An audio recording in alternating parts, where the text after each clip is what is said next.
future for our children, a future that is good. Because of that decrease in funding, even with our Watch Zone reorganization efforts, we're seeking private partners in order to fulfill our mission brief. You're saying paying a corporation is going to be cheaper than doing the same thing by ourselves? An astute point, Franklin, as always. Yes, we don't have enough in the budget to bring in partners on contracts alone. Fortunately, some clever companies have devised strategies for yielding additional profit. Usually, I'd have a whole team to vet their proposals, but now it's just you three. Whoa, Bryan, calm down, man. Easy on the excitement. This is a dull government office job, remember? The major contenders have sent in video pitches. Not really up to my standard, but... Yes, right, we know. First one, please.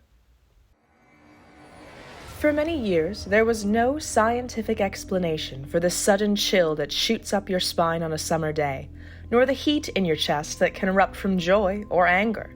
Now, we might just have the answer. The scalding. Experiments found this phantom to be equipped with natural defenses against humans, notably a sudden warming or cooling, temperature fluctuations far beyond just about anything on Earth.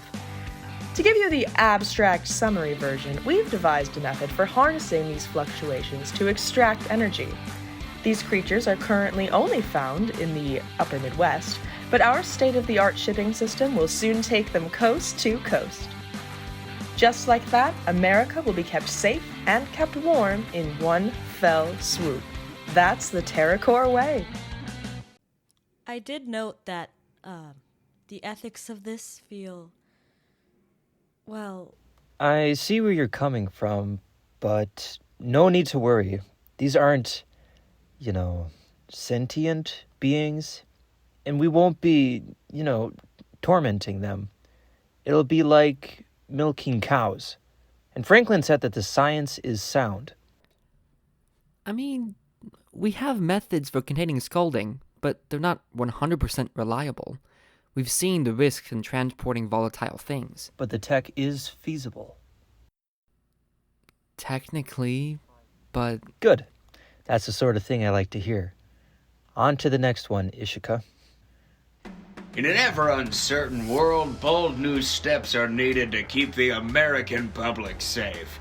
Our researchers are hard at work finding innovative ways to harness the supernatural. The pine bleed is an infectious horror that slowly consumes wood. It also happens to distort electronic signals. Pine bleed is poised to provide a useful non-lethal option for disrupting enemy communications infrastructure.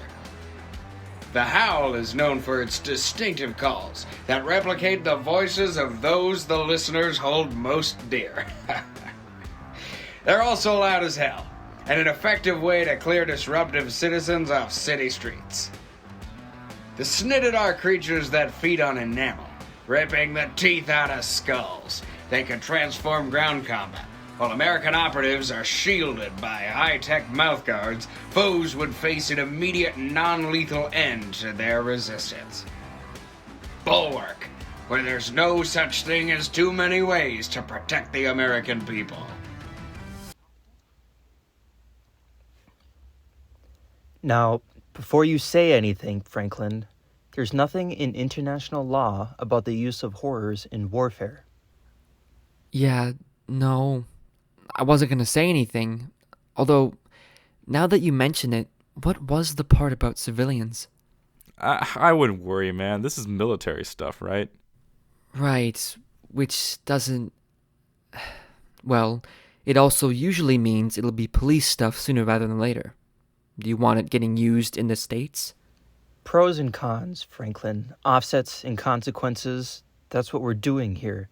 You gotta stop being so quick to rule these out. Let's get to the last option, please. For centuries, zoos and museums have formed a pivotal part of our education system. They bring to light the parts of our world that are far away or beyond our sight. Yet there's one important slice of the human experience yet to be put on display for public consumption.